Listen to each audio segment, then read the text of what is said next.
As an Amazon seller, there is nothing worse than getting a hijacker on your Amazon listing, which can undercut your pricing and in turn losing the buy box, causing your sales to nosedive. In a lot of cases, these hijackers sell an inferior product with long shipping times coming from China, causing a negative impact in your reviews and customer satisfaction. But in 2023, there is a recourse violation reporting in your Amazon Brand Registry. So if you want to learn how to remove these pesky hijackers from latching on to your listing, stay tuned. I'm Rick Wong, an Amazon seller and also the founder of SellerMetrics, an Amazon marketing agency. And if you're interested in content such as this one, where we talk about the latest FBA news, tips, and hacks, I invite you to subscribe. Okay, so let me tell you, once upon a time, like pre-2019, there is really no mechanism to remove hijacker from your listing. A lot of times, what popular back then is to send a cease and desist letter, but eventually it became overdone and a lot of hijackers knew that this is basically an empty threat. The other option is basically just to keep competing on the buy box, lower the price until you constantly win it, or you wait for the hijacker's inventory to be gone. But around maybe like late 2019, I think, 2020, Amazon launched the Amazon Brand Registry program, which allows a registered brand owner to file a complaint on IP-related issues, and this extends to hijackers. So that is why I really recommend that you should brand register your product or trademark before you have any product listed on Amazon. To get brand registry, you need to register a trademark with the USPTO in either in the US or any IP offices in the eligible countries that Amazon would accept. So there's a lot of topics and content on this, so I'm not going to go into deep details. So you could just easily do a Google search and see how you could actually brand register. What I'm going to show you in my demo right now, it really only works if you are currently brand registered on Amazon. Okay, so what you need to do is just go to brandregistry.amazon.com and then log in. And the account that you should log in is basically your primary account where all your IP is all situated. So for me, all my trademark is under this account.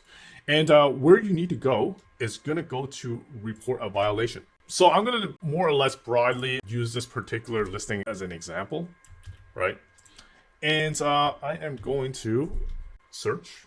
And then once you find the listing, you could actually see all the offers, right? So the hijacker, right, would be the one that's basically latching onto your listing. So I think if there was a hijacker, there'll be multiple results here. So basically click on the hijacker, pretending this is the one. So this is a broad example that I'm giving you. I'm not saying like this particular seller is a hijacker. So you're going to go to report trademark infringement. And what you're going to do is that you're going to select a product is counterfeited. And then brand name, and then you're going to put your brand name and then your USPTO trademark. And then, yes, you can include it in the report, and then you're going to do product images, and then you're going to say no. But if you do yes, you would have to, put your order number. So this is not a bad idea to do actually. So if you do make order of the product, and then what you can do is share the order ID of the test purchase that you made. So in our case, we're going to say no.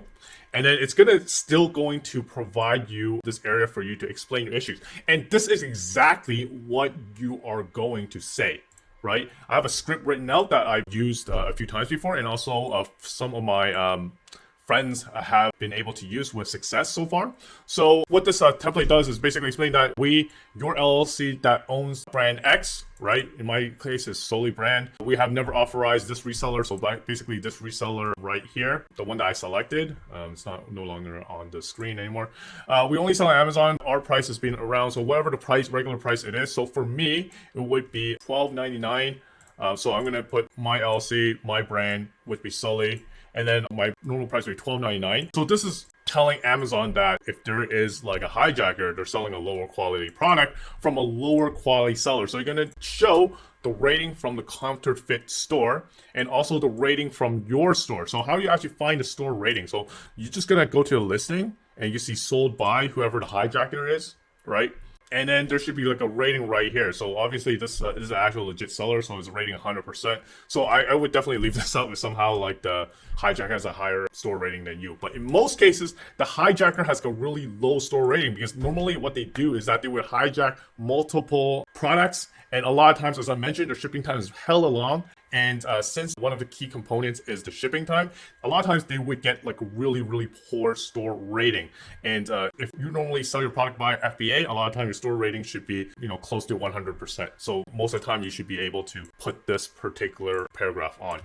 So I'm just gonna put this here again. I didn't put my information down, but make sure you see all your information should be filled out in the curly brackets here. And then you can put your name and then contact number and then submit. So after submitting, if everything checks out, I've seen sellers being removed from a listing within 24 hours before, but sometimes longer. If Amazon didn't accept your claim, they might ask for additional information in which you have to provide. But this really gets the ball rolling in terms of removing hijackers from your listing. And it's a really good way for you to actually go through the proper channels and remove the hijackers from doing even more damage to your listing. Anyways, that's basically it. So I'm glad I actually found this process. Actually, for the longest time, this process was there. I actually did not know that you could actually use it to remove hijackers. Anyways, I hope this video is helpful to any sellers that are struggling with getting rid of hijackers. If currently you are dealing with hijackers, I'd love for you to try this particular feature out. Also, be great to see if you are successful with it. Feel free to comment on this particular video. Lastly, if you're an Amazon seller or brand and want to grow your business, schedule a call with me with the link on the link below. We are an Amazon marketing agency that helps our client grow their business profitably. Until the next video drop, happy selling.